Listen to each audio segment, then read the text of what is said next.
Because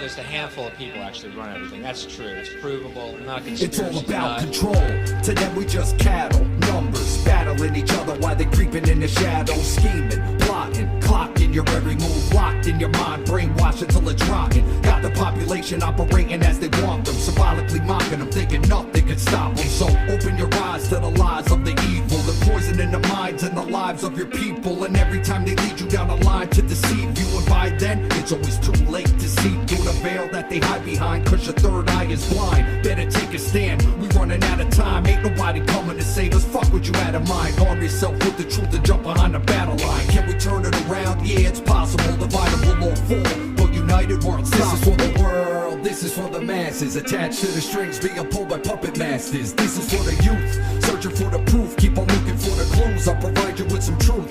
This is for the ones waking up from the spell, beginning to discover themselves. Yeah, this is for the youth, searching for the truth, keep on looking for the clues, I'll provide you with some proof.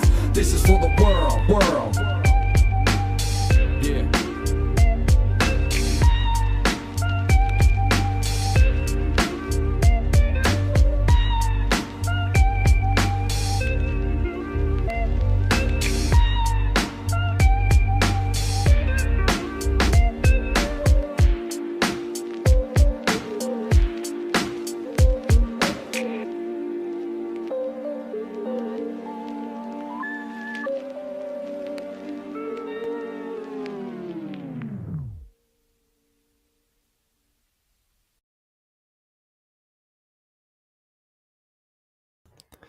All right. Hey, everybody. This is James Cordner, your host of this show, A Hitchhiker's Guide to Truth. Thank you all for being here, and I'm happy to be back.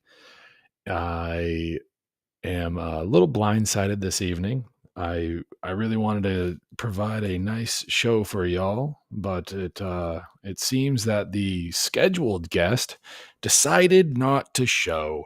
So whatever. we're just gonna roll with the punches here, and we're just gonna have fun with it. So it's a Saturday night, you're watching A Hitchhiker's Guide to Truth, and here we are. I have a backup guest possibly coming on, and we're just gonna stall and wait to see what happens with that. His name is, well, I don't want to say what his name is until he's here, so we'll see. I've got him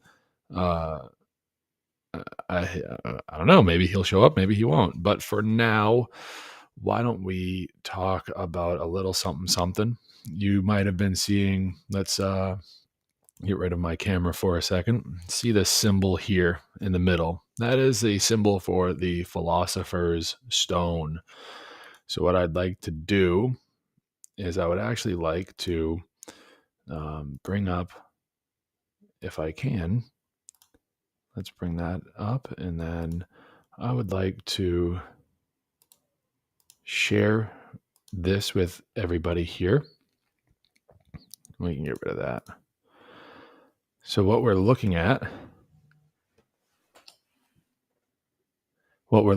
is basically a breakdown of, if everyone can see that, right? All right, everyone can see this. I'm still not exactly used to the software for, oh, here's Derek. All right. Well, hold on 1 second. Derek, if you can hear me, just nod your head when you're ready to go. You ready to go?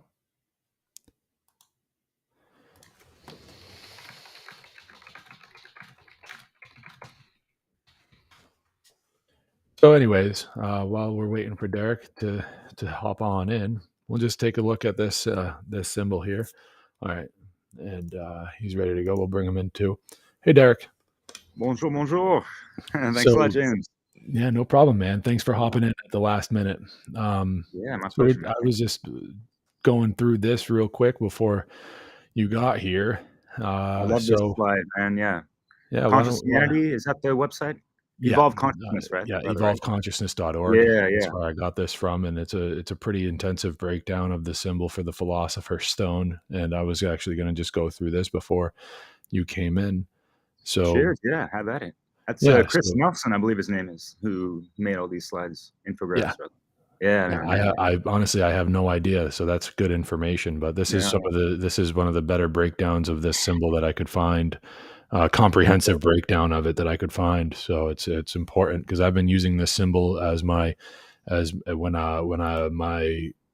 camera is off, I've been using this symbol, uh, and I figured I would just bring something up to show the audience out there that's watching, like a little bit more about what this symbol means and kind of get down to it because in pop culture there's been a lot of references to the philosopher's stone throughout the ages, and well, at least throughout our lifetimes, and I think it's a pretty important topic, pretty important symbol to really bring forward and to explain to people because even like in American culture, people don't even know this, but Harry Potter and the Sorcerer's Stone he was originally titled Harry Potter and the Philosopher's Stone, and the character in that movie slash book, sorry, excuse me, in the book and movie, there is a character that is referenced as, and his name is Nicholas Flamel, and Nicholas Flamel is a real life Yeah. philosopher, a real life alchemist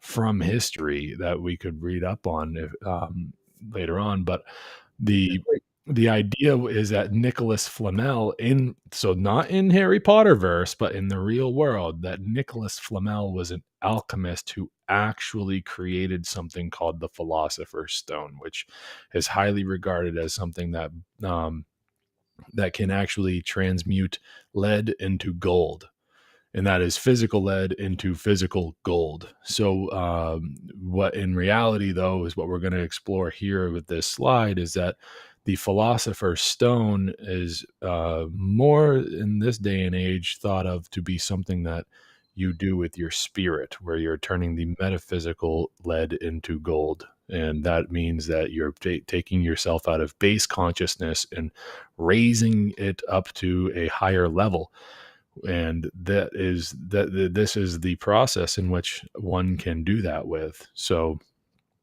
step one, so what we see here is a circle within a square within a triangle, all of that within a larger circle, and we can just take it from the top here. The top left is one, which is the circle, the most inner circle, which would be the make of a man and woman in the circle.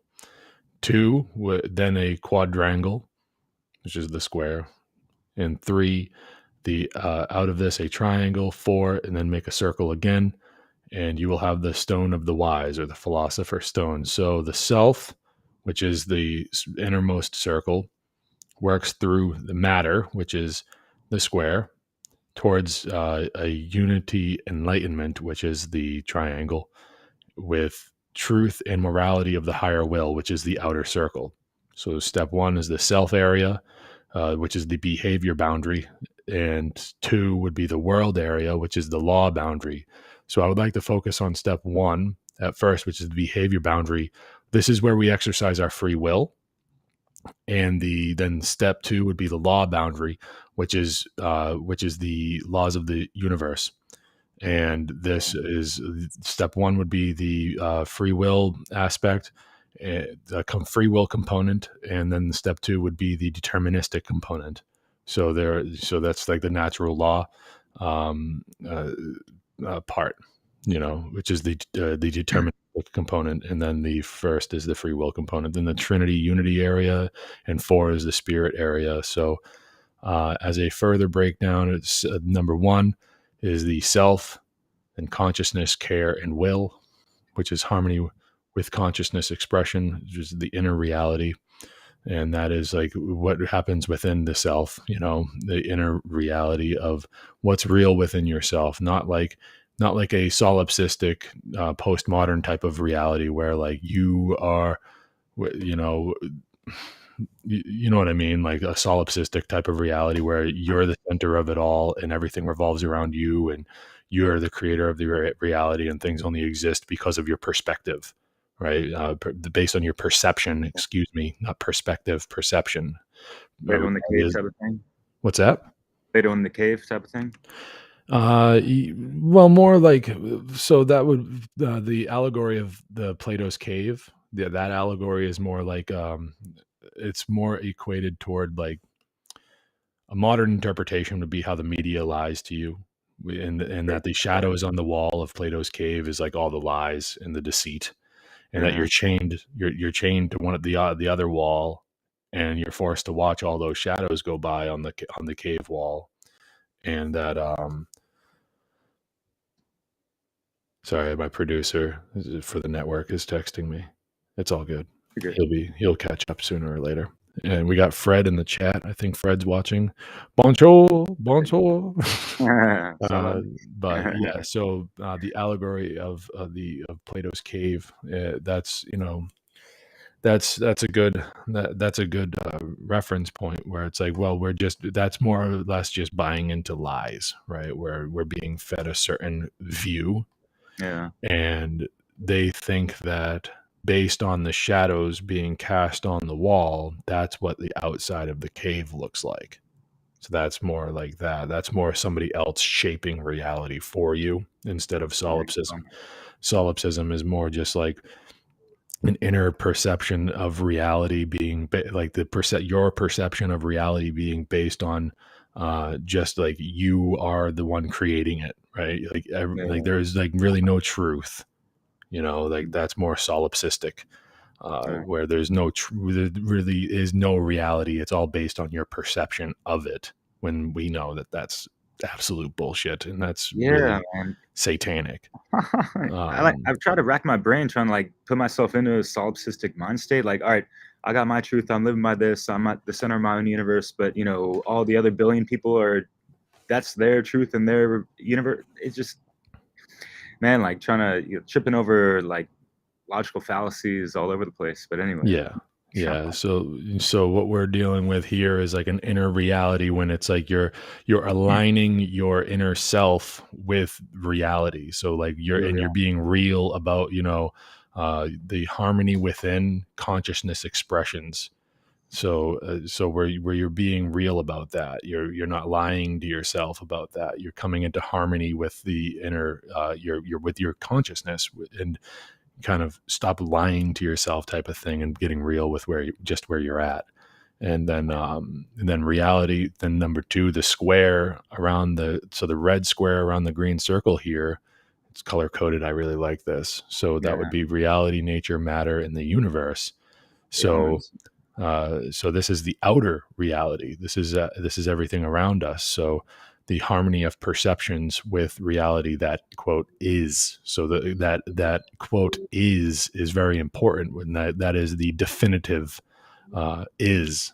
So that's just what it is. So this is the enemy of solipsism, really, where solipsism says reality is what you say it is, and this is saying that reality is regardless of what you perceive it as. There is a base reality, there is a solid foundation to reality, regardless of your perception of it. That reality is reality, and that's just reality. So and then three would be the unity enlightenment, which is the actualized true self, harmony with aspects of higher self, higher will, and natural law. Do right, admit wrong, correct errors, heal, grow, evolve. These unities would be the unity consciousness, which is thought, emotion, and action, which is like inner and outer. Inner outer would probably be more like, your inner would be your thought and emotion. Sometimes your emotion can be both, where you keep it to yourself, or you can show them through your actions. So that's the inner and outer.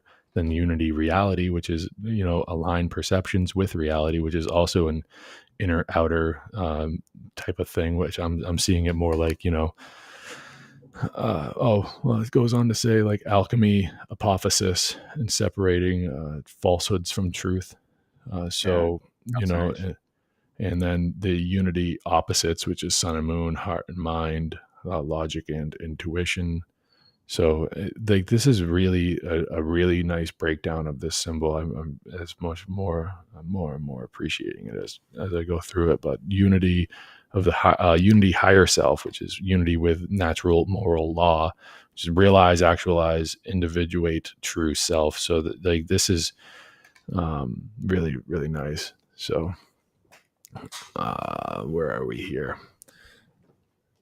Hold on one second. Thank you, Aaron.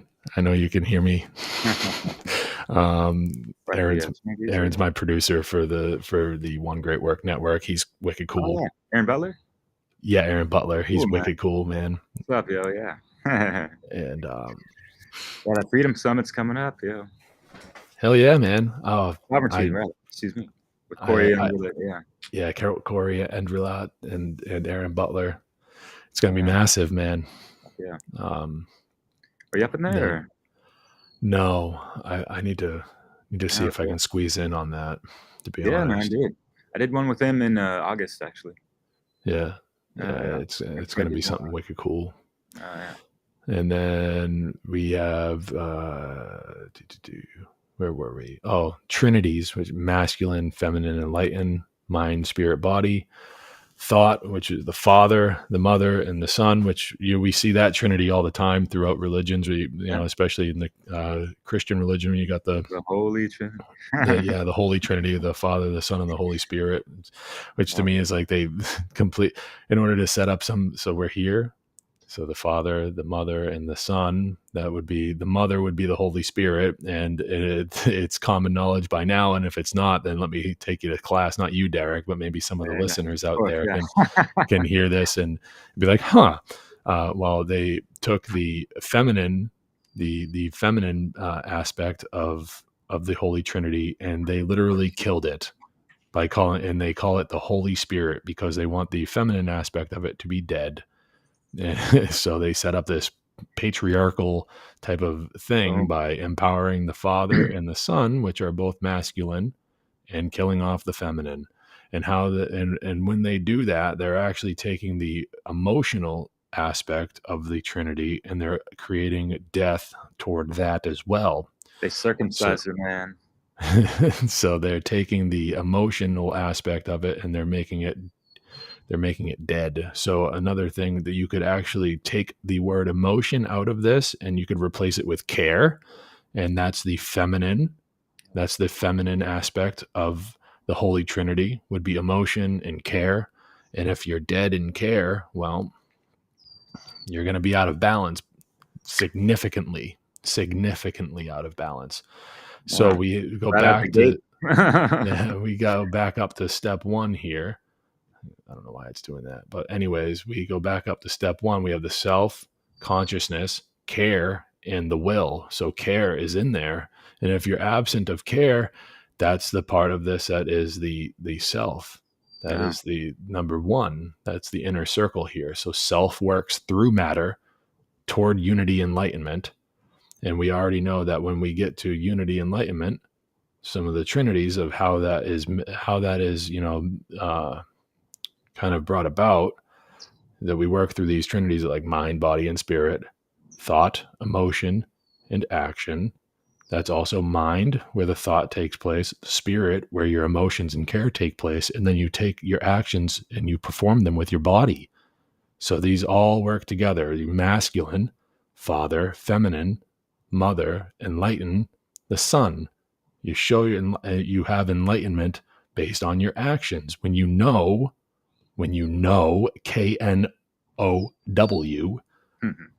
instead of just believe, when you know, where were we?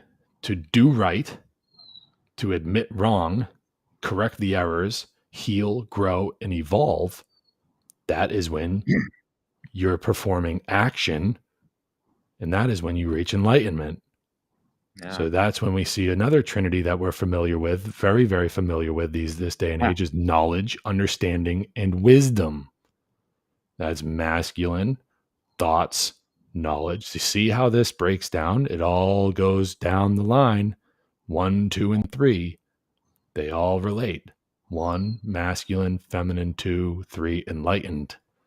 Mind, spirit, body. Knowledge, understanding, wisdom, thought, emotion, action, body, spirit, consciousness, initiation, true care, actualize, self.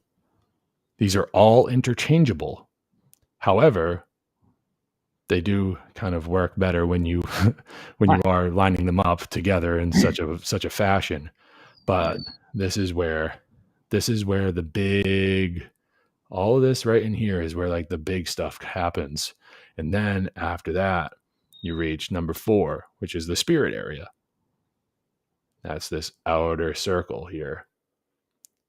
Truth and morality, higher essence, natural law, higher will of spirit, the perfect ideal, the ought we discover and aspire to.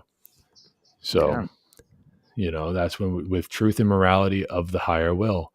So we're getting to the tail end of this, but it says up here, truth, love, good, right, morality, natural law, higher self, higher will.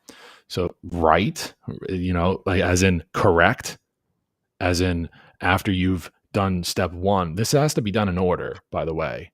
There's no skipping step 2. You have to have an understanding of step 1 to lead you into step 2.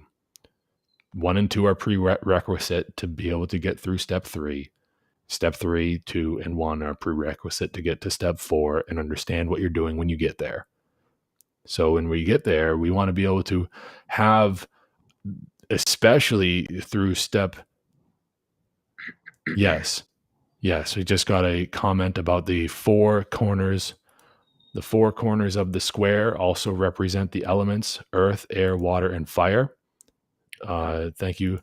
And yes, it says so right here: fire, air, water, and earth at each corner within this diagram.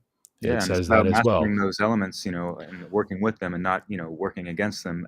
As we progress, towards those trinities and unities, and the truth and morality, natural law, and all that stuff. And yeah, man, it's a stepwise process. And that anonymous Facebook user, for whatever reason, his name's not popping up, but that's our boy Will Keller. Thank you, Will. My word. Yeah, he even said that's Will Keller. Yeah, buddy. Chill, man. in the building. Thanks, Will. Yeah, buddy. That's Will Keller in the building. So, and then that actually brings us back to, if I'm probably going to mess this up. So I'm going to attempt this, but that brings us to where right here under trinities, what Will's talking about with the elements, with the trinities, is the salt and the mercury and the sulfur.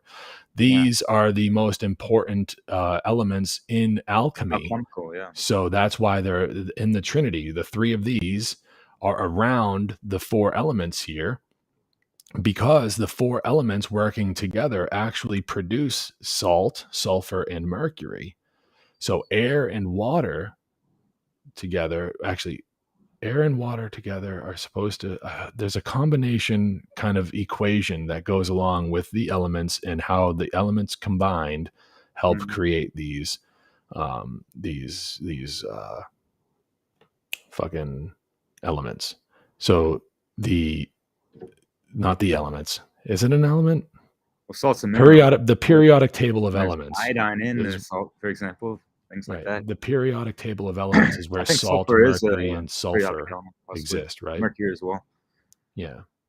Yeah, so I think they can also be, metaphorically, interpreted as well, as far as, Yeah. So sulfur is a product of fire and air. Then fire and earth, like that's where you hear the saying, the salt of the earth. So that's more of like the physical. And then the sulfur, then the liquid would be air and water. Mercury is a liquid, but there's there is a connection between the the 4 elements with these other 3 elements that are on like the periodic table of elements. Excuse me, I got Mhm. something in my eyes. Right, But yeah. yeah, that was that's an interesting connection there as well. But yes, so so thank you for bringing me back to that, Will, because this is also this square is representation of the world area, and we know that the physical world that we see and touch and smell around us every single day, we know that these 4 elements exist in that world. So we have the earth that we stand on, we got fire, that we can get energy from, we have the air that we breathe, and the water that we drink. So it's like we live in this kind of this physical reality, right? And within that physical reality, we have the self. So the circle being within the square is no mistake, because we live within the natural reality, which is what this square is being referred to. Thank you. Yeah, Will says earth and water make salt, water and air make mercury, air and fire make sulfur. Thank you, Will. I knew there was an equation there. I just couldn't remember it off the top of my head. But yeah, like this is quite the slide. This is very densely packed, And if you whoever is watching this or listening to this, if you're out there, Philosopher Stone, man, like there is a lot in that symbol. And I've taken a very great liking to it, because Yeah. this is a lot to do with how our actions can manifest reality, how we live within reality, recognize it, and how we can honestly, like we can change a lot if we can change a lot in the world around us if we first take steps to change ourselves. And this right here is kind of a very condensed, I know it's very heavily packed, but it's very Yeah. condensed at the same time, because it's really not, it's very complicated.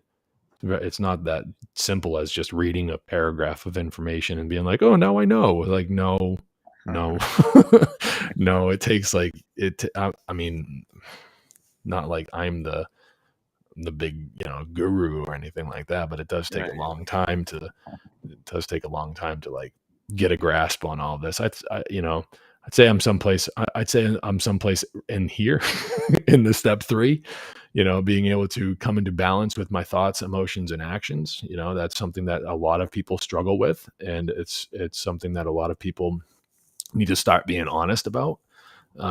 And that's maybe just my opinion, but I think that emotion thing right here, I mean, thoughts and emotions, they kind of work together. I mean, these all work together. That's why it's the Trinity. You Yeah. need to come into balance with them. But, you know, um, Both can trigger each other as well. And yeah, yeah, I mean, you said it before. The emotions have been cut off. That sacred feminine has been cut off since before antiquity and all that. So yeah, that's all about resurrecting that and having it firm and rectified within oneself, and having those 2 pillars of enlightenment, the sacred masculine and feminine. And that is number 1 out of the gate. Once we get that at least somewhat, and then we can navigate, be that circle within the square and navigate those elements and kind of work with them, reaching that unity consciousness, and being more into the trinity of things, and being able to act through right wisdom, because everything's just there, and there is that divine care. And I think when people get that activated, that like the alignment and aspirations to just do right and do good for the betterment of all kind of just falls in organically with oneself, and just like how they carry themselves on a day-to-day basis, in sense. yeah, that's true, because we all create this, like in the aggregate, we all create this reality together. Like that's the whole point of like all of this is like, how do we be a better influence on reality? How do we be a better influence on the world? Like, and produce a better outcome, that not only we'll benefit from, but that our neighbor, our fellow person, will benefit from, that even the other sentient beings on the planet will benefit from. And Right. this is a really good starting point. I'm not saying that this is the only way.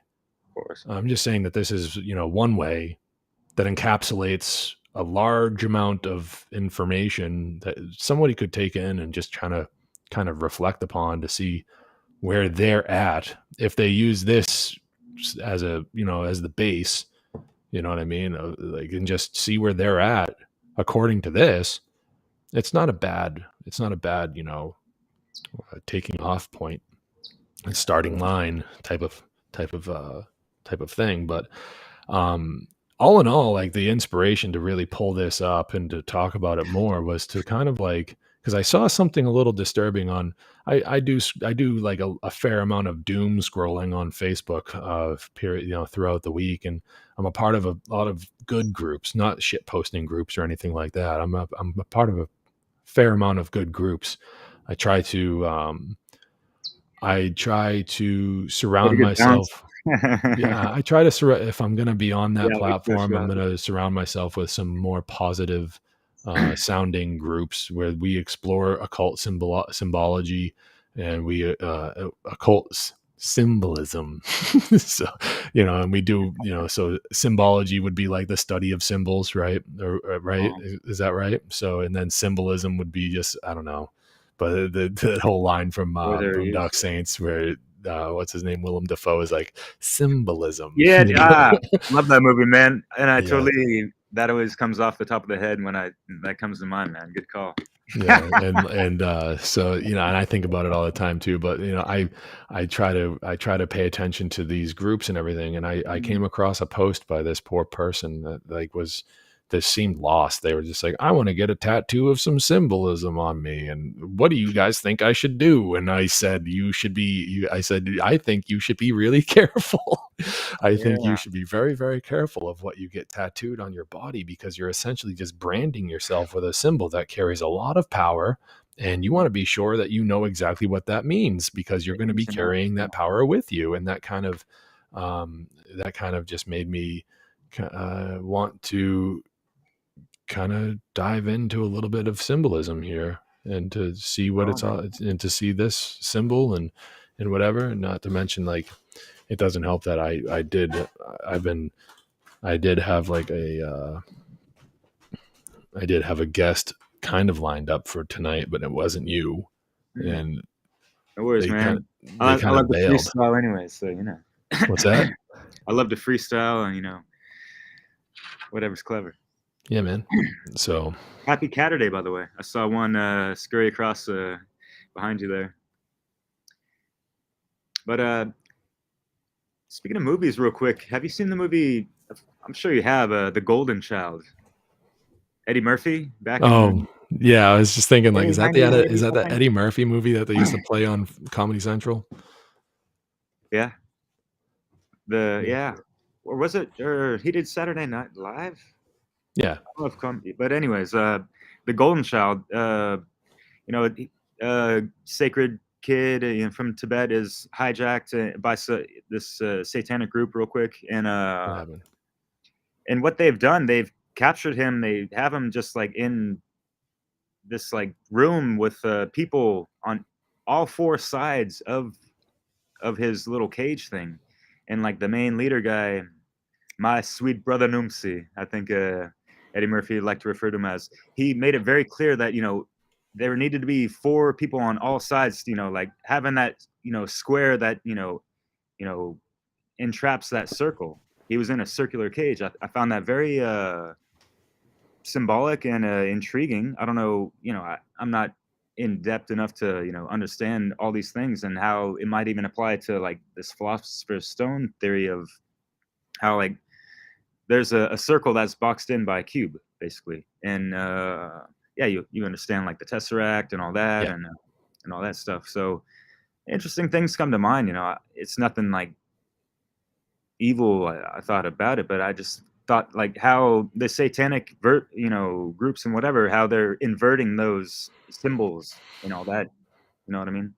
Yeah, it's definitely, there's a lot of power in the symbolism. and the inversion of it is equally as powerful as well. You know, just like take for instance the Church of Satan using an inverted pentagram. You know, it's like that's some shit right there too, where four of the points are supposed to represent the four elements, and then the fifth point pointing up is supposed to represent the spirit, and then they turn it around to have the spirit pointing down, like where the spirit should be pointing toward what I mean, according to that symbol, it's pointing up toward the heavens. Yeah. You know, and then they turn it around, point it down to Your their self-consciousness. hell. Ooh. Oh, you're gonna die and you're going to hell. You know, like that's But rooted in the material world, and yeah. You know, I guess that's what the whole point of that is like to put the spirit toward the material instead of the, you know, the spiritual plane, you know, which is the universe. Where you think about it, like that's the reason why the star is pointing up. It's not really supposed to be like heaven, you know, where angels are playing harps and stuff like that and flapping around with their little, you know, white feathery wings on clouds and bouncing around on clouds like trampolines. It's more just like, no, we're pointing it toward the heavens, toward the stars, because that's the universe. That's creation up there. That's where we've all come from. You know, like we're all like made of this. If the theory is true of like, you know, the universe being created out of something like a big bang or some sort of way that life is created, and it's thought of to be some sort of, you know, grand big thing, I guess would be. But if we got to come from out there somewhere, we didn't just show up here one day. We were created. There's a source of creation out there somewhere. I mean, And what it's about the out law there? It's not. correspondence? What's that? The law correspondence in regards to conception between a male and a female here, you know, that's like an explosion in a sense, right? So Yeah. it could be something, you know, with the elements and all the, you know, space dust and all that that makes it happen, the gases and all that. Who knows? I mean, like, I don't know. I don't even try to even go there right now because we got priorities and all that with freedom. And, you know, if we talk about space and all this, you know, a lot of flat earthers get hung up on just simple things, you know, and like they can't get past like what we're actually getting at, which is like, you know, truth, natural law, and morality. But, you know, as soon as we say something of any curvature or like, because they think space is fake and all this solipsistic stuff, but whatever the fuck, you know, it's just like, let it go, guys, please, you know, like, and like what you're saying with ancient cultures, weren't they all like pointing to the stars, like, you know, like our ancestors come from up there, some whatever, you know, and they want to say like all these ancient cultures drew dome type of maps, even though they didn't circumnavigate the whole entire world and all this. It really doesn't matter, you know. We're not going to talk about this for another 2,000 years, guys. You know, like let's try to get free up in this bitch, you know. Yeah, that's you know, that's where that's where I'm at with the whole, you know, shape of this plane, if you will. That's where I'm at with the whole idea is that like, look, like, you know, I've said it before, like this is like, doesn't matter if the earth is flat, round, hollow, solid. It doesn't matter if we're on a fucking tetrahedron, for crying out loud. What matters is that while we're here, are we free or not? And we're not. So why don't we get free, and then we can settle the other stuff after that. And truth be told, well, actually not truth be told, the reality is that we will never know the truth so long as we are existing as slaves. You want to know the truth about what's going on here? We have to be free first, and then we'll know the truth. Then only then will we be able to push forward and know the truth of what exactly is going on here. Until then, we have to work with what we got, and what we got is a system of slavery. We end that and we'll know the rest. It won't solve all of our problems. I'm a big adopter of that idea as well, is that just because we're all of a sudden 100% free to use our, you know, to make all the choices that we want, does not mean that all of our problems will be solved as well. We're still going to have a lot of fucking problems, but at least we'll have the free will we already have the free will, but at least we'll be able to exercise it, you know? Yeah. And like how many people are actually exercising, you know, whatever percentage of their potential free will that they can actually use right now? And let's go back to the Philosopher's Stone. How many people are actually, you know, doing that inner work, that inner harmonization, that balance, that, you know, sacred trinity within themselves? A lot of people think that like they're doing. but they're doing it based off of a lie. You Yeah. know, and if they're doing it based off, if they think that they're doing it, that's great. But if you're doing it based off of a lie, then you're not really doing it. So you got to like kind of Hmm. recalibrate, you know, and figure out. You got to come back to the start and then go from there. Build a better foundation. Yeah.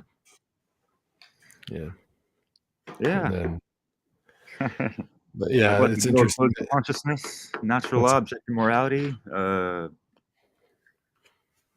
well, These things morality seem is the so big far one that out, man. Like, yeah, hermetic principles, yo. Like, Yeah, morality is the big one where people have a lot of they struggle a lot with it because I even experience this in my own time where people how do we all. like they do want to do the like the jumping jacks to try to see what they can get away with, you know. Yeah, yeah. It's You got tough. kids, I'm sure you know. Even, No, these are full grown adults I'm talking about here.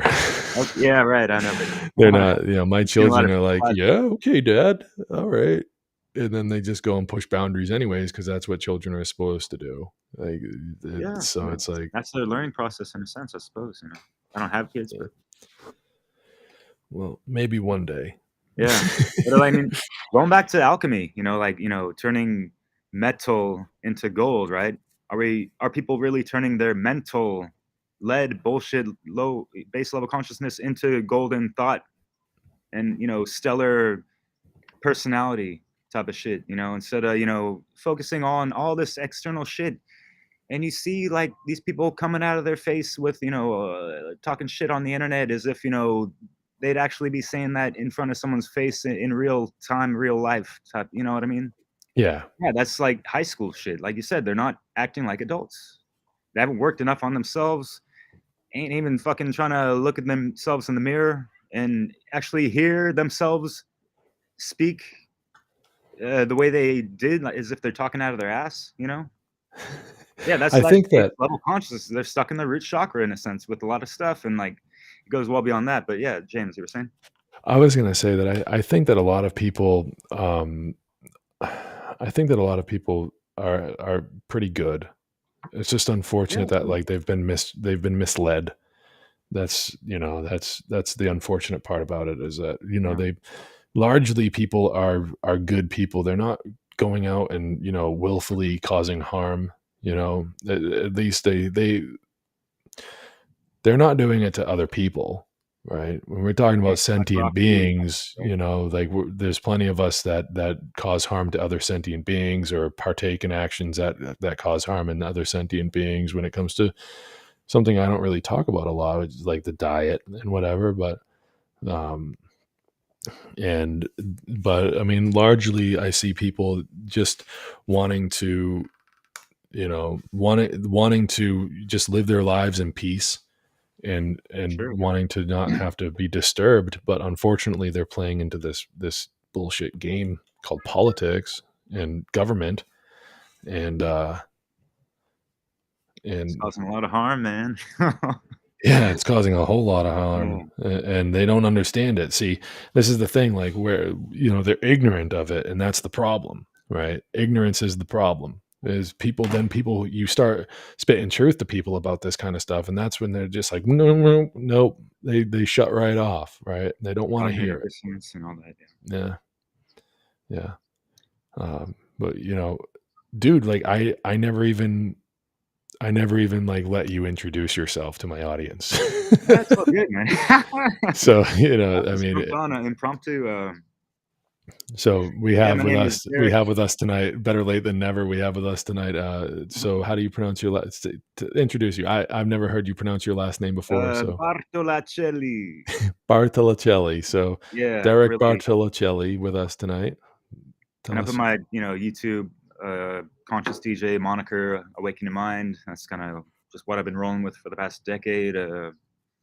Mixing truth infused music with some great philosophers and researchers that I sampled over some instrumentals, as well as like countless, great musical influencers and linguistic, spiritual lyricists and all that good stuff. But yeah, and then doing yeah, more of the podcasting stuff and getting kicked off of YouTube recently and just trying to consolidate a little bit and be on, BitChute and all that shit. But yeah.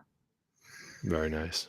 Yeah, trying Yeah. to strike at the roots of the causal factors of what's going on in a lot of ways. But yeah, there's a lot we can be inspired about on the negative side and the positive side. It's all about being able to alchemize and know the fucking difference in a lot of ways. And yeah, I hit people at a lot of different angles with the music stuff because when you were doing your research and coming through the awakening process, I'm sure you were looking like, damn, folks like Desarion and Passio and Max Egan and them cats, like these presentations and their dissertations are just like, they seem flawless sometimes. Like how can someone, come, someone like us, I was like, dude, I can't speak like that at all. I can't put slides together like that, So I just kind of did my own thing with what I knew and what I was familiar with. And then, yeah, just building up the grammar, building up the courage to kind of, find my voice and all that shit, so. That's the important part of it, of doing some of this work that people, that a lot of people need to come to realize is that like, you're not going to have the same flavor as, as somebody like Mark Passio or Michael Tessarion, Max Egan, David Icke, all these guys that like we, kind of perceive as mentors, right? Like that we have as mentors, I know a few people that are mentors of mine. One of my best friends is one of my mentors. His name is Sean. I talk about him all the time. He's been one of my really, really good friends, like practically a brother of mine for almost 20 years now. And he's been a major influence on me for the better. And then there's other people that I've met more recently, like Joe Murray and Ivan from Phoenix that are very, very positive influences on me. And then other guys that I've met too, like Will Keller. Basically everybody that was at the Shattering the Illusion conference, has been a huge influence on me. And then, they're all like my brothers, and it's like an honor to be working with them and everything like that. But the point is at some point you have to realize that you're not them and they are not you. And like that you have to like find your own way to make it your own spicy flavor of truth and knowledge being put back out there in your own specific way of doing the rhetoric. And that's when it's going to be authentic. That's when it's going to come across as authentic. And if you can find yourself in that zone of authenticity, then you're going to come across as genuine and you're not going to be as nervous as you might be. Like I can't do a 3-hour, 2-hour freaking slideshow every week. I'm not that guy. What I can do is I can do a 2-hour slideshow. Sure. I can do that. It's not easy. That's not what I'm saying. I could do it, but I'm not going to be comfortable. I'm more comfortable talking to somebody, I'm more comfortable having a conversation with someone. That's when I see like the real praxis of this whole thing coming out is like when you're having a good, decent conversation back and forth with somebody, talking about something and making it, it doesn't even need to be entertaining. It's necessary. So like, that's my authenticity. You find your own. Yours might be music. Others, might be able to do a blog where they're writing all the time. People get hung up on this idea that they have to be putting themselves in front of a camera and a microphone and spitting out some truth and knowledge every week. And it's like, some people do that. Some people are better at it than others. Some people do it one way. Some people do it another. But it doesn't mean that that's the only way. This whole many hands make light work philosophy of doing the great work doesn't mean that everyone's doing it the same way. It means that no, find the way that you are best contributing to the great work and do it that way, because that's going to be your strong suit. That's where you're going to be the most productive and you're going to have the most impact on making sure that some modicum of freedom goes forward into the future. And that we're going to have some sense of freedom, or at least knowledge of what real freedom is, even if they take it all away from us. The knowledge of it being carried on through the ages is equally as important as it is to actually be able to exercise that freedom on a daily basis. So Yeah. it's happened in history multiple times over the course of human history where groups were not free, but through the occult, they were able to occult the knowledge, keep it down, and underground that shit to make sure that that knowledge still existed for later generations. And that's what we're here to do, is to find a way, what best way we can to de-occult that knowledge so more people have it for themselves, you You want to know. know what's funny? Or it's not funny, but what's interesting as far as like a modern a modern day version of that kind of occulted knowledge type of thing was like through rap music.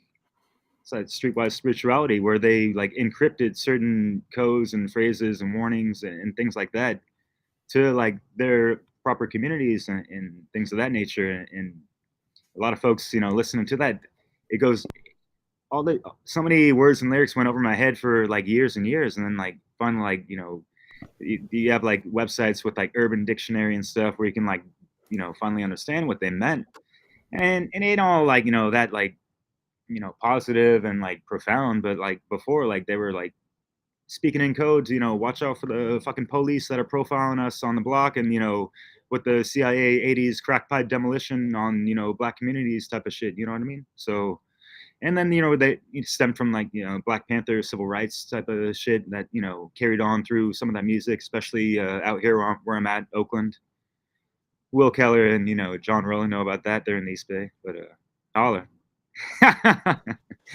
That's the funny thing about music, man, is that there's so much there's so much there's so much like in the background and in the lyrics of music and everything like that. You would like the show that you would like the show that Francesco Sani and Yeah, I Ivan, spoke with him. Yeah. yeah, they do the Can You Handle the Truth in Music shows, Word. and like a bunch of Nice. us have been have had guest spots on those shows before, Mm-hmm. and like the it's Yeah, really yeah. insightful to Oh be yeah. able to like sit there and pick out some tracks that are maybe popular or not, and Mm-hmm. just kind of dive in and kind of do your best to dissect the tracks meanings, Oh yeah. maybe some hidden meanings or whatever. And Francesco Yeah. is a boss, dude. He's awesome.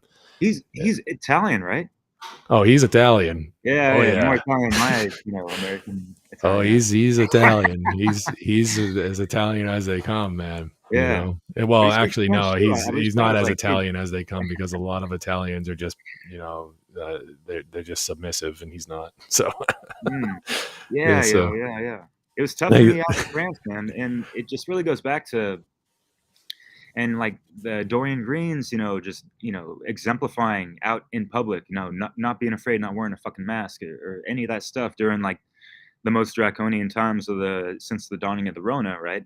When they had the lockdowns and all that stuff. Some of us, defied those things and tried to lead by example and show that courage and shine that light for others to kind of like, okay, so we don't have to be that afraid or whatever kind of thing. So yeah, it's it's all about carrying on and we ain't got to be all this self-righteous. Oh, I'm carrying the torch for da, da, da, da. It's just like day in day out, keep that healthy balance of your thoughts and emotions, carry that over, transcend the fucking bullshit, and maneuver through the matrix as if you fucking own the shit. Basically, I don't know if you heard of like reality transurfing. I'm not too familiar with it, but it's just like using those Jedi mind tricks and in alchemizing, situations and not letting reality be so abrasive, and making it work towards your favor, more or less, and maybe you might perk up some ears and raise some eyebrows and say some things that in ways that people have never heard and like, oh, okay, like what is this guy about type of thing, and what the things that he's talking about, like I've heard him before but not in that way, and so they might actually want to fucking do something, or you might post some things on Facebook and people don't even like react as far as like giving a like or a dislike or whatever the fuck, but they might later on, come at you weeks later or whatever, be like, hey man, I was following some of your stuff. I was afraid to, react because I didn't want to, put my name out there. Whatever excuse people have, at least we just got to continue doing the fucking work. It's basically comes down to that, and just finding more innovative ways and more effective ways we can do that. And it's really easy to be discouraged. It's really easy to kind of feel alone at times, that you're not being heard at times, that you're not getting enough views and all that shit. So yeah, I've been there before plenty of times, man. I've been doing this for 10 fucking years. It took me 10 years to get 4,000 fucking subscribers. Sorry, 4,000 loving subscribers. Excuse my French. And that ain't shit, like you can create a new YouTube channel tomorrow and post some cute dog cat videos, and you're gonna have 10K subscribers within a week with millions of views. Type of, you know what I mean? Right. So we understand the truth ain't popular and all that stuff. And that's why Like you get on there and you post some fucking really just immoral shit, and look how many followers you get. Like it's insane. The world is post a half-naked lady and yeah. some bullshit. Like are you familiar with The Big Lebowski? All right, so yeah, okay, then you'll get it. When they're at the beginning of the movie, when they're bowling, and they have the dispute. He has the dispute with Smokey. He goes, "Has the whole world gone crazy?" Yeah, that's me. I feel like that all the time, and I fucking look at all this shit. Like, you could go on YouTube and make this cookie cutter podcast about reviewing movies, right?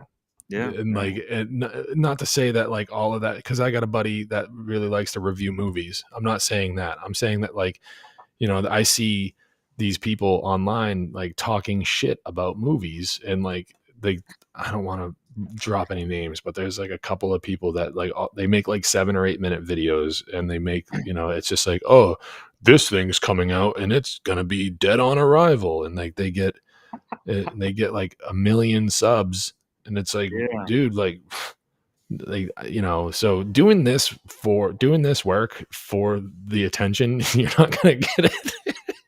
You're not gonna get the and it doesn't take long to realize that, you know what I mean? Like it just doesn't, like, but I mean, it's about doing. So I told my son recently I had to discipline him, and because he's almost 6, and he is really, really good, and he's really, really good at being a kid at the same time. So, and what that means is that he is a pro at pushing boundaries, and that's what his job is. So it's like, I did not receive very nice treatment when I was a child, so I understand why it's important to express patience, because that's where you learn it from. You learn the patience that you have from the way that you were shown it, and like there's a large amount of truth in that statement. So yeah, I raised my voice, but I wasn't being a jerk. But I told him ultimately, I said, you listen to your mother because it's the right thing to do. We're your parents. I said, I'm never going to tell you to listen to anyone else, but you have to listen to us. You have to do what we say. And I'm never going to tell you because we're here to keep you safe, and we're here to get you everything that you need until you can get it for yourself. That kind of talk. And I eventually just came to tell him, like, that's why you have to listen to us, because we know better. Sorry, but you're a little guy right now. You're going to get big one day. And when you get big, then we can have a different type of conversation. But just for now, you got to do what we say, because when he's running through a parking lot, I don't have the time to sit down and have this huge philosophical debate with a 5-year-old about why he shouldn't be running through a parking lot. No, little Jim, you do what I say now. Yeah. Because you don't, hey, don't do that because you're gonna, like, this old gentle parenting thing, because you're gonna, like, no, I don't have time to explain everything, but I did take some time. Jimmy, I'll tell you later. Yeah, I gotta tell you, like, I took some time, because when we're at home in this setting, it's easier to do. Yeah. But like, I gotta instill that kind of like, no, that kind of relationship where it's like, we're not friends, but I love you, and I'm here for you, and I'll do whatever I'll do whatever it takes, and it's like, well, hey, little boy, listen to your mother because it's the right thing to do. And why do you do the right? Oh, well, and I told him straight up, I was like, do the right thing because it's the right thing. And not because you expect something in return, but just because it's the right thing to do. Yeah. And that's that. And that's why we do what we do. It's because it's the right thing to do. Try Yeah. to spit some, some morality, some And it's objective better than truth. saying like, yeah, or else like having that fear, you Yeah. know, That's the dwelling in your Catholic mind. way. Like if I do, oh, that guy. That's Yeah. the Catholic way. Yeah. Right. It's the Christian way, or else Ha! God fearing, Yeah. Yeah.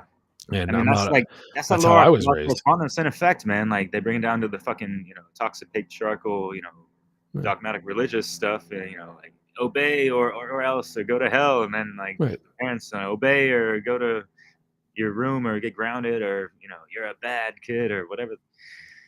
Yeah. Sometimes with a parent-child relationship, it is a because I said so type of thing. And it's like, well, you don't want to do that because you want to try to stay away from that because it does commit to like logical fallacies, like the appeal to authority type of thing, where it's like, I'm just doing it because I was told. And it's like, no, I don't want to instill that in my child. But sometimes you have to, when you're that little of a kid, like you don't have time to, like I said, you don't have time to, in the moment, explain to a 5-year-old why they shouldn't be running through a parking lot.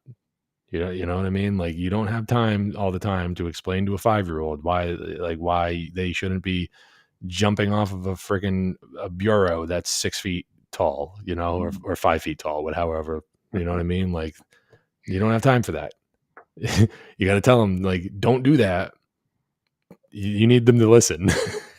Or else you're like bringing them to the hospital for a fucking broken bone, or picking And them it's up just off the like, pavement because they got run over by a car. Like it's like, no, like there's a special relationship there between a parent and the child. I think that where like the parent is allowed to be an authority figure for their child, so long as they're not being viciously harmful toward their child. Like you have the right to be an authority over your child so long as you're guardian. not causing harm to your child.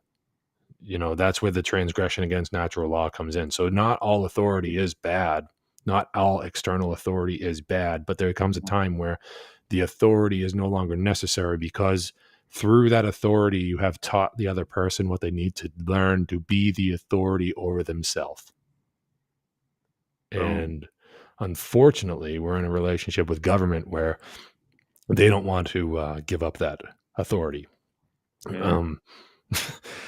But But also there's a lot of like babies having babies also. Like a lot well, of yeah, parents are not really that great of parents. Let's just be honest. the prolonged You guys are adolescence. a great example. And then, I love, Chilwell Keller is, conscious parenting, presentation, and he's a parent himself doing his thing as, some of them natural law free, you know Natural what I Law, mean? Natural Freedom League, Shit. the Natural Freedom League, and the Natural Freedom Alliance, and Yeah. the Funneling Freedom Under towards Natural freedom. Law. They have a lot of they're really good. They're active in a lot of different areas, and they have a few different groups. Yeah. Will and John and Chris, Leslie, a bunch of our crew. They're really really good people, Yeah. and I'm not in just Cali. I'm good trying people. to Like go to Reading or East Bay and see what's up with these guys, Yeah. yeah, you should. Yeah, totally. I would if I could, man, but I'm all the way over Uh-huh. here on the East Coast. Represent East Side. Yeah, buddy. you know. But I feel like this is like Tupac and Biggie. A little Like, bit. I'm removed, man. Honestly, yeah. I've spent a third of my life in France. No shit. 13 years, yeah. I've been married for 9 years, was preparing to have kids throughout that whole marriage, so it's like that care was ignited, a long time ago and stuff, and, like, preparing myself to be in that, fatherhood and whatever, and researching all types of, prenatal, fertility ways of life and, just healthy stuff and the whole birth stuff of, keeping the placenta and even having like a water birth, having a midwife and avoiding certain dogmatic dictatorship hospital protocols or whatever. Yeah. Full of Sometimes they medicine can all the time. sometimes they can come in handy, Oh yeah, no sometimes, doubt. Yeah. I wouldn't dismiss all of it. sometimes. Sure. Yeah. It's just, to what extent, do you let them tell you what to do? You know what I Yeah. mean? Like there are good applications to modern medicine. It's just they always take that goodwill kind of thing that they're trying to do for you, that attitude of like, we're here to help. And then they take advantage of that and push it and push it and push it. And next thing you know, you're like, why did, they're trying to inject your kid with a bunch of vaccines that your kid doesn't really even need. If they're born healthy, there's really no need for any of it. And then they're like, we got to take your kid's blood. And it's like, no, no. And then they try to tell you that babies don't feel pain. Oh, they don't feel pain like humans. No, they feel it 3 times worse. They don't feel pain like adults. I said humans. What the fuck did I say humans? No, they try to tell you that the babies don't feel pain like adults, and it's like, no, they don't. They feel it a lot worse. And I actually kind of had a back and forth with one of the doctors when my daughter was born about that. Oh Very, yeah. very, very Nice. quickly, they try to, oh, well, babies don't feel pain like adults do. And it's like, yeah, they do. And I literally said, so you're telling me if I walked over there and like pinched my baby on the leg, like they wouldn't feel it, you know? Like, are you fucking kidding me? Like they feel pain so much worse because they're not used to. It's very, very like very basic, Get their nervous system and locked in and all yeah. that stuff, developing all that immune system Mhm. apparatus. Yeah. I have a high tolerance for pain because I have experienced a lot of it. Yeah, man, I've been there I've too. Man. skinned my knees, I've broken bones, I've done this, I've done that. Like I've hit my head. Like I've done it. I've done a bunch of stuff, but to my body that, ooh, that hurts. Ooh. So like, yeah, I'm used to feeling it. So it's like babies are not. So it just kind of by that logic makes sense that they feel pain a lot worse than an adult would. Yeah, It's yeah. but no. Doctors will try to convince you that babies don't feel pain. It's like, no, they actually do. So yeah, like if you're having kids, just be careful. Go to Hey, like man, a sorry, yeah. You no, got to go ahead. understand the doctor side of things. They got a lot of ego attachment and identification with their 10 years of medical, learning and $100,000 invested into the schools and all that education, coupled with a lot of, indoctrination and all that stuff that they, took in as actual truth. So that's just programming on top of programming and all the common core stuff that we had before that, where Yeah. folks not really reading in between the lines and yeah. Well, yeah, you make a decent point with talking about the bills that they have to pay. So like if they're, you got to think that at some point in time, if based on their track record of what kind of medications they're able to push and get out there and everything like Those that. Like they're bonuses, whatever. they're getting kickbacks and stuff like that. At some point in time, they're getting kickbacks. In fact, I wish I could recall off the top of my head, but there is a website where because they have to make this public, they're not allowed. I mean, I don't know, maybe, but there's actually a website where like you can go and find out if your doctor is receiving kickbacks from anything. Ooh, interesting. I forget what it's called, but it Oh, exists. I've done it. okay. Wow. Yeah, that's fucking good to know, man. Yeah. Yeah, it's interesting. But no, like keeping your distance from them with your children is I recommend it. If you have perfectly healthy kids, there's no reason to go to a well check, a well visit. They call it a well visit. You just show up at the doctor's every like handful of months and they just like check on your kid. Like, Mhm. no, like my kid's Ah, not sick. Like you go to the doctors when you're sick. You don't go to the doctors when you're in good health. Why yeah. would you go to the doctors when you're in good health? That's a lucrative income thing, isn't it? Even though it might be covered by insurance, but they're still getting, whatever from the insurance or something, right? Yeah, it's a racket, really. But, like, Insurance. dude, when I was in France because I was a bartender and server, I spoke with tens of thousands, 100,000 people at least, throughout my whole tenure there. And so many times they, oh, where are you from with the accent, this and that. And we, like they're really social and really have open ears and they're interested. And a lot of times we talk about, oh, is it better over there and this and that. And I really try to squeeze in things like, hey man, like we ain't got the same type of healthcare system at all. And I often used to say to them, our medical system is kind of like, unfortunately, it's kind of bound by this, a patient cured is a customer lost type of fucking Yeah. modus operandi in a sense, this capitalistic, big pharma backed, industrialized medical monopoly, whatever. No, Dictatorship. that's absolutely true. Like they don't focus on cures, you know? That's Like like you a said. you shouldn't say that, man. Like it's like a forbidden word or something, and that's Yeah. why the cancer industry is so huge, man, you know? And I have it on I have it from a very reliable source that if a medication that works well costs too much money to put out, like if it's they will not they will not go forward with marketing that medication. They'll just scrap the whole plan. So that happens in the United States all the time. They'll have people in the labs cooking up these new medications for, say, I don't know, insert ailment here. And if the medication that they come up with works well, but costs too much money to make, and they can't create a market for it because of how much money it costs to make the medication, they want to charge X amount of dollars over that cost in order to make a profit off of it. Right. So Oh, yeah, yeah.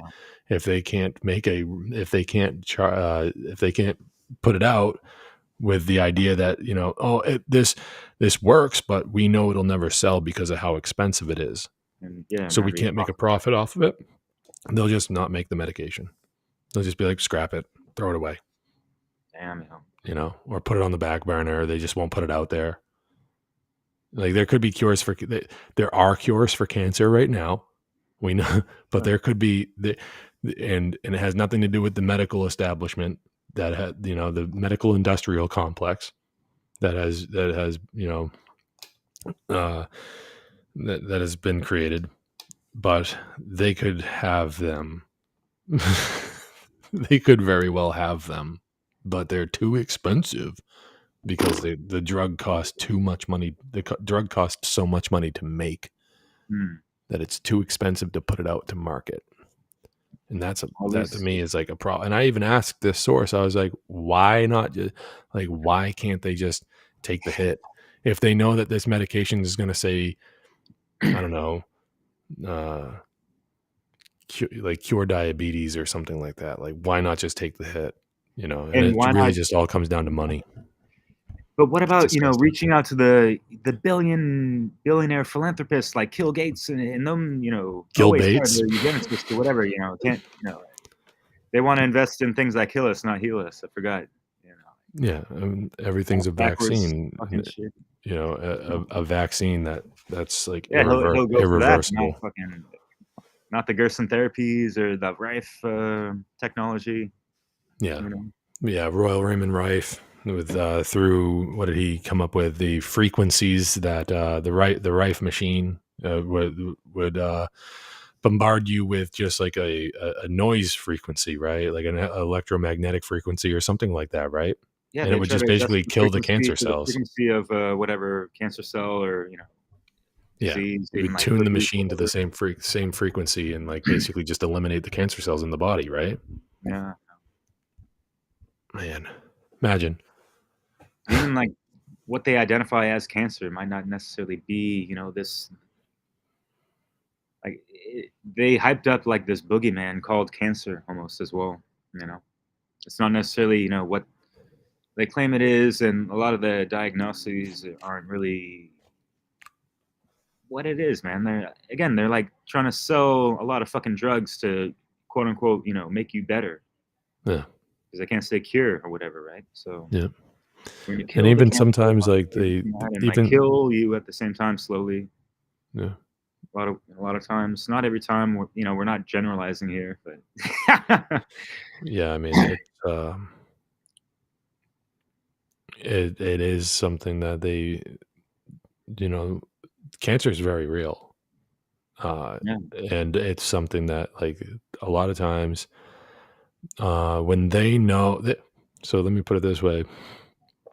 It seems that, um, they might know something about it that they're not telling the Oh individual yeah. patients, right? So they'll be like, "Oh, there's a chance," when they know there's not a chance in hell, and they'll basically experiment on that person.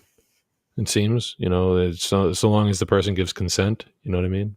And it's like they can do whatever they want, Yeah. Well, they got the and protocols now, and there's just that chain of command. I think a lot of people are just, on the lower level of actually administering this and that, and taking them to the chemo stuff. They don't necessarily know that's really like just. Well, I'm sure they do to a good degree, but they might not necessarily know like better alternatives in a sense. Like the higher uppers, for sure. Like take it back to like the hospitalers and Knights of Malta and all that shit. I mean, like the hospitals stem from like some ancient shit, and there was like a military chain of command type of you know structure in these hospitals, and those mhm. did get carried over into modern day. Yeah, I mean, they are death camps, uh, with cancer. Like I've seen it. I've been affected by it pretty closely. Watched some pretty shitty things happen to somebody that I really loved a lot, and it was terrible. And like it was just like in the blink of an eye, he was gone, and it's like, oh no. Um, and they have a terrible track record of like presenting new things to and it's experimental. We don't know what it's going to really do, but if it works, it's going to work really well. And it's like, and then the person's like, yeah, please, like, I'll try anything because I don't want to die. And then next thing you know, they're gone, and it's like, what the fuck? And then they just so happen to sign the right paperwork that no one's held liable. It's it's just kind of what happens. It's it's about yeah, I mean, that's a downer. That's a downer. Yeah. So anyways, Yeah. what else is on your mind, brother, if you wanted to bring it on Mm. up? Oh, I don't know, man. If I you don't don't really mind, I have. mean, like, I was kinda interested. You ain't gotta name names, but I will just name a couple YouTube channels that I've just kinda seen in, recent year or so, especially, talking about, like, movie critics and this and that. And I do like the fact that some people like, Eric July, Young Rippa, who's actually creating real fucking comics as an alternative towards, all this, Yeah, I fake was ass not woke talking about bullshit. him. Say again?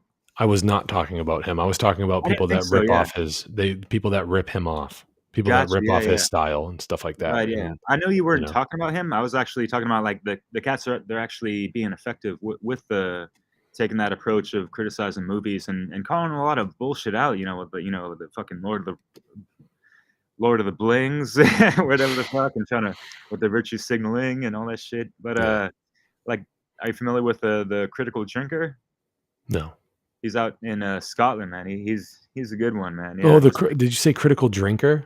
yeah. Yeah, yeah, I am familiar with him. Yeah, Okay, man. yeah, Yeah, he's yeah. funny. Yeah, dude, yeah. But, he's pretty spot on with a lot of stuff and how it's, like, demasculating, men and stuff and emasculating, Mm. women and stuff, and how it's just, like, it's a toxic fucking thing of the sexes. And yeah, you see such shitty fucking story writing and like these self inserts of real amateur fucking writers that seem to be across the bay, where I'm from, and like out in like with their San Francisco slippers, sliding around in their gentrified fucking neighborhoods and all that shit, all sheltered and Oop, shit, I with was muted. techie town, whatever. But yeah, they want to, gloss over what the fuck has already been established, with these new concepts for modern day and all this stuff. And it's like, dude, like, I don't understand. Like, okay, like racism exists and all this stuff, but they keep shoving it in our faces and like, yeah, like the inequalities of females and this and that. Well, there's so many fucking stories throughout, so many ancient cultures that have stories that empower, all these diverse cultures and women as well and all this stuff. But the way it's like they don't want to tap into that. That's like empowering entire fucking nations if they want to like, and they think we're gonna change the world by making a fucking movie. It's like who the fuck do the fuck these people think the fuck they are? You know? Like, goddamn, you know, like we're gonna influence. This is how we're trajectory of humanity is. We're gonna influence everyone through a fucking screen. You know what I mean? And it's like, ironically, we're on a screen as well. But you know what I mean? It's just like there's way too much fucking emphasis on just media in general, and like all these series and this and that. It's like, whoa, calm the fuck down, people.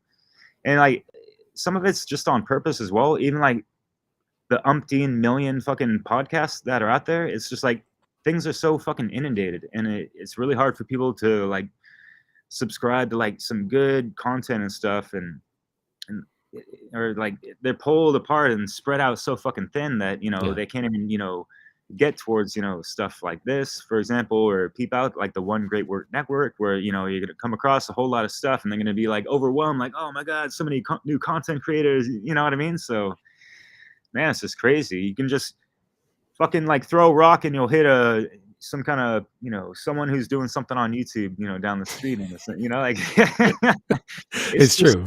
Everybody's got a man, podcast. Everybody's got a YouTube channel where they want to do their thing and everything like that. But a lot of it's limited hangout shit though too.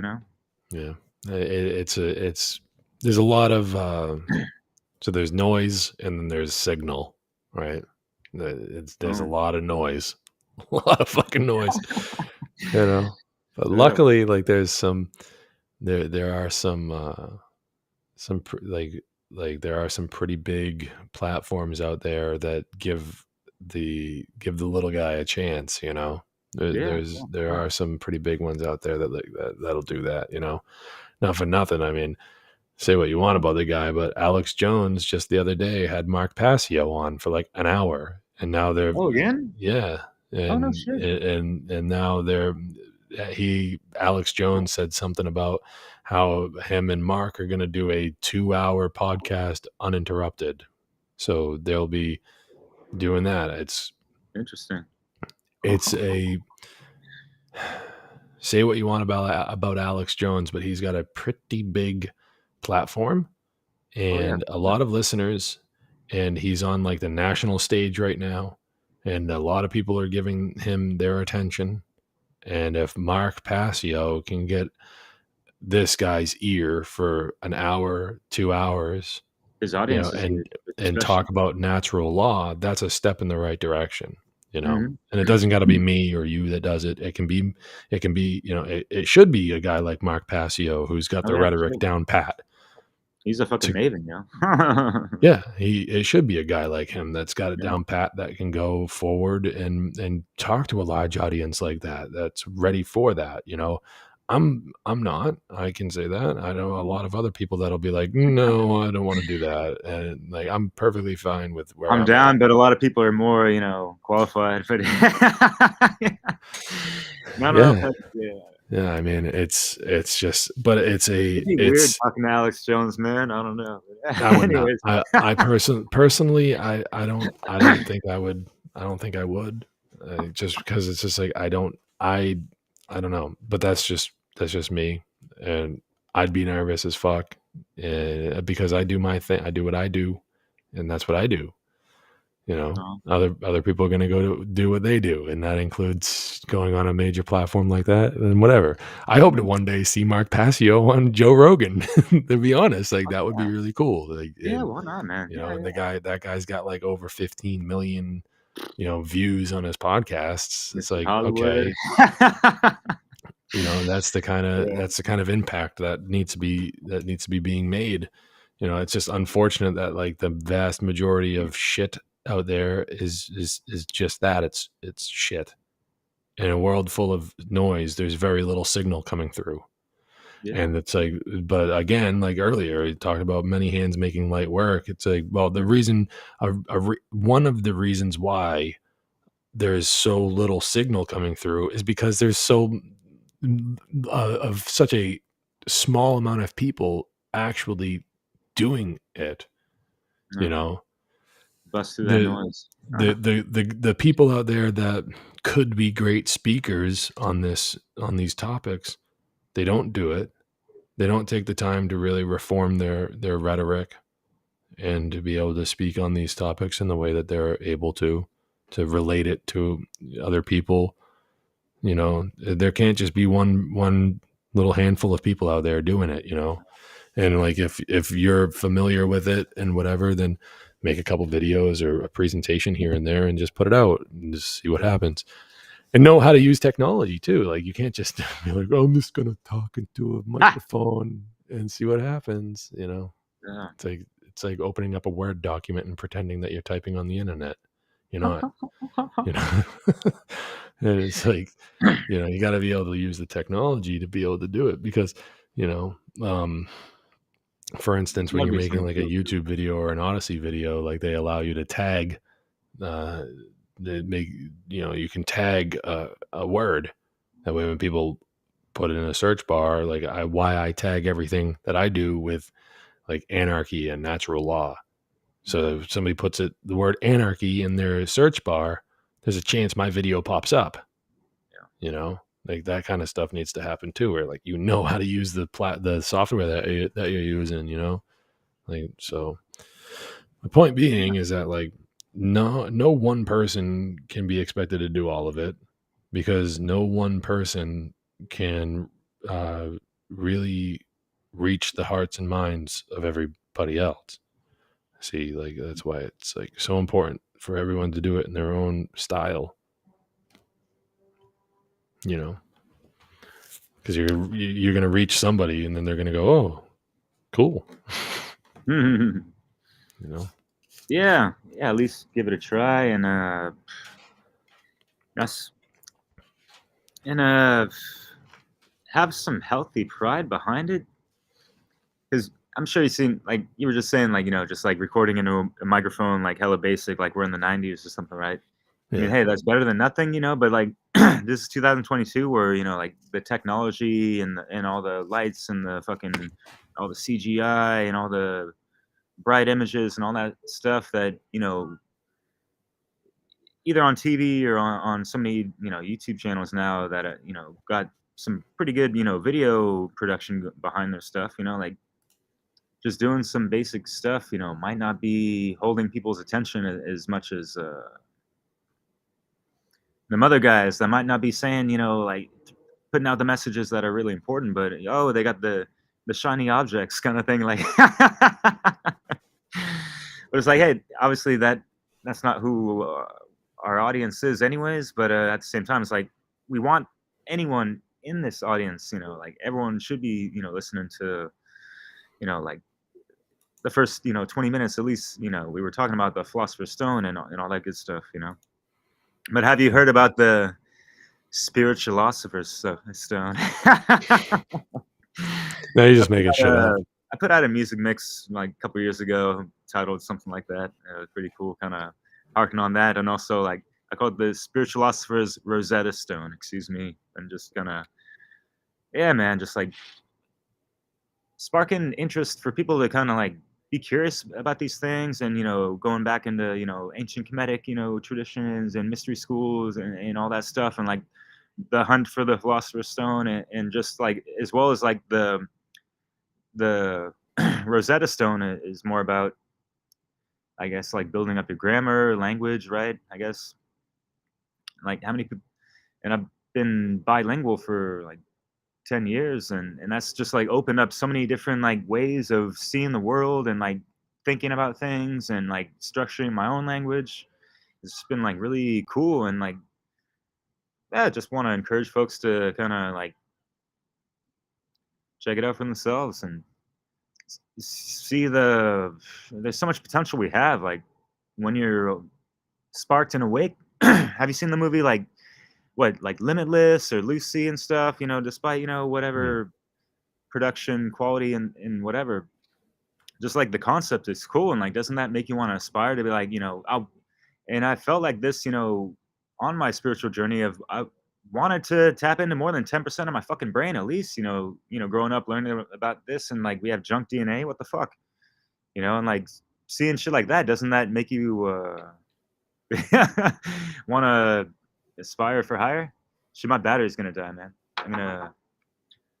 I'm still with you. I'm just gonna turn my camera off and go get my cable.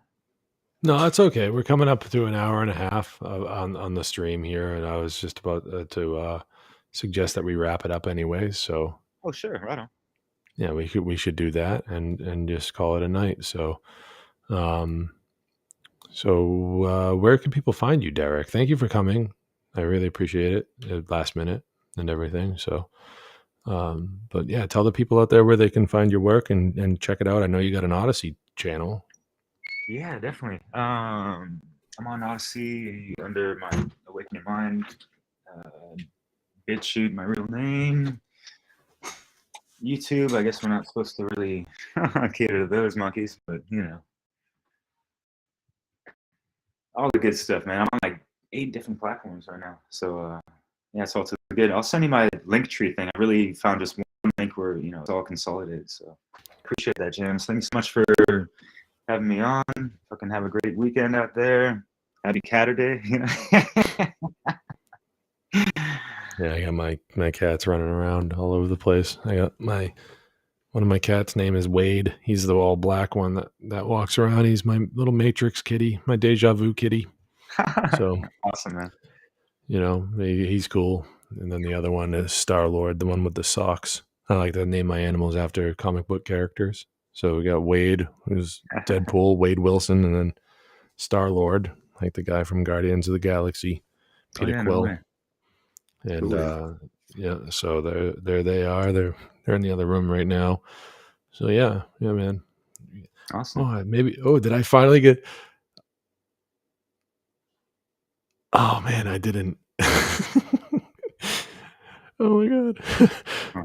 I was gonna say, like, I saw I just received an email. Is that the person that was supposed to come on tonight? Oh man. Oh my god. Sometimes it's hit or miss, man. C'est la vie, mon ami. Yeah, right. So, all right, Derek. Thanks for coming on tonight, man. Again, Pleasure and honor, man. so everyone out there, I want to just reiterate what we were talking about earlier. It's up to us, really. It's on us to kind of get a grasp on where we're on who we are and where we're truly at, and to try to raise our consciousness to a better, higher level, so we can produce the change that we want to see in the world and live according to natural law. So, again, like I told my little son, that it's not about doing the right thing because you're expecting something in return. It's about doing the right thing because simply it's the right thing to do. And that's where we truly need to be at. Just, learn the difference between right and wrong. Align yourself with right action and move forward in life, trying not to harm anybody or anything. My name is James Cordiner. You've been watching A Hitchhiker's Guide to Truth.